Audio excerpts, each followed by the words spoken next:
அஸ்ஸலாமு அலைக்கும் வரஹ்மத்துல்லாஹி தஆலா வபரகாத்துஹு. ரமலானில் நாம் எல்லாம் சிறப்பான நோன்பை வைத்து கொண்டிருக்கிறோம். நம்முடைய நோன்பு இறைவனிடத்தில் அங்கீகரிக்கப்பட்டதா என்று நாம் சிந்தித்து பார்த்தால் அது அல்லாஹ் மட்டுமே அறிந்த ரகசியம் என்றுதான் சொல்ல வேண்டும். காரணம், மார்க்கம் தடுத்த விஷயங்களில் பெரும்பாலானவை நம்முடைய நோன்புகளில் இரண்டர கலந்திருக்கிறது என்பது வருத்தத்திற்குரிய விஷயம். நம்முடைய நோன்புகள் இறைவனால் அங்கீகரிக்கப்பட்ட நோன்புதானா என்று நாம் அறிந்து கொள்ள வேண்டும் என்றால் 6 விஷயங்கள் நம்மிடத்திலே இருக்க வேண்டும் என்று கசாலி இமாமன் அவர்கள் சொல்வார்கள். கசாலி இமாமன் அவர்கள் சொல்வார்கள், நம்முடைய நோன்பு அங்கீகரிக்கப்பட்ட முன்னோர்களின் நோன்பை போன்று, அங்கீகரிக்கப்பட்ட சாலிஹீன்கள் நல்லோர்கள் இறைநேசர்களின் நோன்பை போன்று ஆக வேண்டுமா? இந்த 6 விஷயங்கள் உங்களில் இருக்க வேண்டும் என்று அவர்கள் சொல்லுவார்கள். இந்த 6 விஷயங்களை சரியாக நாம் கடைபிடித்து விட்டால் நம்முடைய நோன்பு நிச்சயமாக இறைவனால் அங்கீகரிக்கப்பட்ட நோன்பாக ஆகுவதோடு நல்லோர்கள் சாலிஹீன்கள் வைத்த நோன்பை போன்று மாறிவிடும் என்பதாக இமாம் கசாலி ரஹிமஹுல்லாஹ் அவர்கள் சொல்கிறார்கள். காரணம், நோன்பு என்பது இறைவனே கூலி கொடுக்கும் ஒரு மகத்தான ஒரு இபாதத், இறைவனுக்கான ஒரு இபாதத். எந்த அளவிற்கு என்று சொன்னால், ரமலானிலே நோன்பு நோற்பவர்களின் மீது சுவனம் ஆசைப்படுகிறது என கண்மணி ரசூலுல்லாஹி ஸல்லல்லாஹு அலைஹி வஸல்லம் அவர்கள் சொன்னார்கள். ஆனால் அந்த ரமலானிலே, அந்த நோன்பிலே நாம் 6 விஷயங்களை கடைபிடித்து விட்டோம் என்றால் நிச்சயமாக நம்முடைய நோன்பு அங்கீகரிக்கப்பட்டதாக மாறிவிடும். ஒன்று, கசாலி இமாமன் அவர்கள் சொல்வார்கள், கதுல் பஸர், நம்முடைய பார்வைகளை தாழ்த்திவிட வேண்டும்.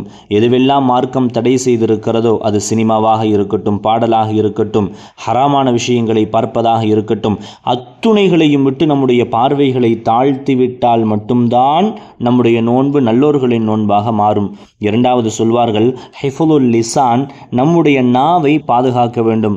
நபி அவர்கள் சொல்வார்கள், ஹதீசுகளிலே காண முடியும், யார் நோன்பு வைத்த நிலையிலே கெட்ட பேச்சுக்களையும் கெட்ட செயல்பாடுகளையும் விடவில்லையோ அவர்கள் பசித்திருந்து தாகித்திருந்து அதில் இறைவனுக்கு எந்த தேவையும் இல்லை என்பதாக சொல்லி காட்டுவார்கள்.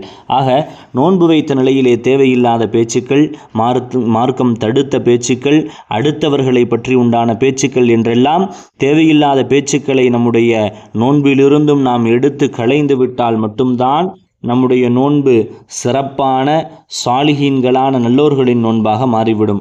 மூன்றாவதாக கசாலி இமாமன் அவர்கள் சொல்வார்கள், செவியை பாதுகாக்க வேண்டும். ஹராமை கேட்பதை விட்டும், ஹராமான தேவையில்லாத தவிர்க்கப்பட்ட பேச்சுக்களை கேட்பதை விட்டும் நம்முடைய செவிகளை பாதுகாத்தால்தான் நம்முடைய நோன்பு நல்ல நோன்பாக, இறைவனால் அங்கீகரிக்கப்பட்ட நல்லோர்களின் நோன்பாக மாறும். நான்காவது சொல்வார்கள், உடலின் எல்லா உறுப்புகளையும் மார்க்கம் தடை செய்த பாவங்களை விட்டும் பாதுகாக்க வேண்டும், தவிர்த்து கொள்ள வேண்டும். உடலால் எந்த உறுப்புகளாலும் மார்க்கம் தடை செய்த எந்த விஷயங்களையும் நோன்பு வைத்த நிலையிலே செய்யக்கூடாது.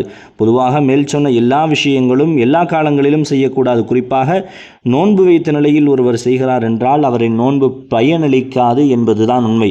ஆக நான்காவது விஷயம், உடலின் உறுப்புகளால் ஏற்படும் எல்லா பாவங்கள் குற்றங்களையும் தவிர்த்தால் மட்டும்தான் நம்முடைய நோன்பு நல்லோர்களின் நோன்பை போன்று ஆகும். ஐந்தாவது சொல்லுவார்கள், ஹலாலான உணவாக இருந்தாலும் வயிறு நிறைய சாப்பிடக்கூடாது என்று சொல்வார்கள். அது சஹராக இருந்தாலும் இஃப்தாராக இருந்தாலும் வயிறு பிடைக்க நாம் நிரப்பமாக மூச்சு விடவே கஷ்டப்படும் அளவிற்கு உணவை நாம் எடுத்துக்கொண்டோம் என்று சொன்னால் நம்மின் நோன்பு சாலிஹீன்களான நல்லோர்களின் நோன்பாக இருக்காது என்று இமாம் அவர்கள், கசாலி இமாமன் அவர்கள் நமக்கு சொல்லி காட்டுகிறார்கள். காரணம், ரமலானிலே பிறை 17 பத்ர் சுஹாபாக்கள் அவர்களின் நோன்பை பற்றி வரலாறுகள் பேசும் பொழுது வெறும் பேரித்தம்பளங்களை மட்டுமே கொண்டு அவர்கள் இஃப்தாரும் செய்ததாக, சஹருடைய உணவையும் முடித்து கொண்டதாக மார்க்கம் பேசுகிறது என்று சொன்னால் நபி அவர்களின் வார்த்தைகள் நமக்கு நினைவுக்கு வர வேண்டும். நம்முடைய உணவுகளை ஹலாலான உணவாக இருந்தாலும் அளவாக அதை நாம் சாப்பிட்டால் மட்டும்தான் நம்முடைய நோன்பு இறைவனால் அங்கீகரிக்கப்பட்ட நல்லோர்களின் நோன்பாக மாறும் என்று கசாலி இமாமன் அவர்கள் சொல்லுவார்கள். ஆறாவது விஷயம், நாம் வைத்த நோன்பு சிரமப்பட்டு வைக்கிறோம், கஷ்டப்பட்டு வைக்கிறோம். கடுமையான வெயில் காலங்களில் தாகத்தோடு பசியோடு இறைவனுக்காக நாம் நோன்பு இருக்கிறோம். இந்த நோன்பை வைத்து பெருமை நம்மில் வரக்கூடாது. கசாலி இமாமன் அவர்கள் சொல்வார்கள், இந்த நோன்பு இறைவனால் நிராகரிக்கப்பட்டு விடுமோ என்ற பயமும் நம்மிடத்தில் இருக்க வேண்டும். அப்பொழுதுதான் பேணுதல் நம்மிடத்திலே வரும். அதே நேரத்தில் என் ரப்பு, என்னை படைத்தவன், என்னுடைய அல்லாஹ் என்னுடைய நோன்பை ஏற்றுக்கொள்வான் என்ற ஆசையும் நம்மிடத்தில் இருக்க வேண்டும். பயமும் இருக்க வேண்டும், ஆசையும் இருக்க வேண்டும். அல்லாஹ் நிராகரித்து விடுவான் என்ற பயம் ஒரு பக்கம், அல்லாஹ் ஏற்றுக்கொள்வான் என்ற ஆசை ஒரு பக்கம். இரண்டும் இரண்டர கலந்து நம்முடைய நோன்பில் இருந்தால்தான், ஆக இந்த 6 விஷயங்கள் நம்மிடத்தில் இருந்தால்தான் நம்முடைய நோன்பு அங்கீகரிக்கப்பட்ட நல்லோர்களின் நோன்பாக அமையும் என இமாம் கஸ்ஸாலி ரஹிமஹுல்லான் அவர்கள் சொல்கிறார்கள். என்றால் நம்முடைய நோன்புகளை நாம் இப்படித்தான் அமைத்து கொள்ள வேண்டும். நோன்புகளில் இந்த விஷயங்களை எல்லாம் நாம் கவனத்தில் கொள்ள வேண்டும். அல்லாஹு தாலா நம்முடைய நோன்பை அங்கீகரிப்பானாக. இதற்கு பரிசாக அல்லாஹ் அவன் நாடிய எல்லா நலவுகளையும் நிரப்பமாக தந்து அவனின் பொருத்தத்தை நிரப்பமாக தந்தருள் புரிவானாக.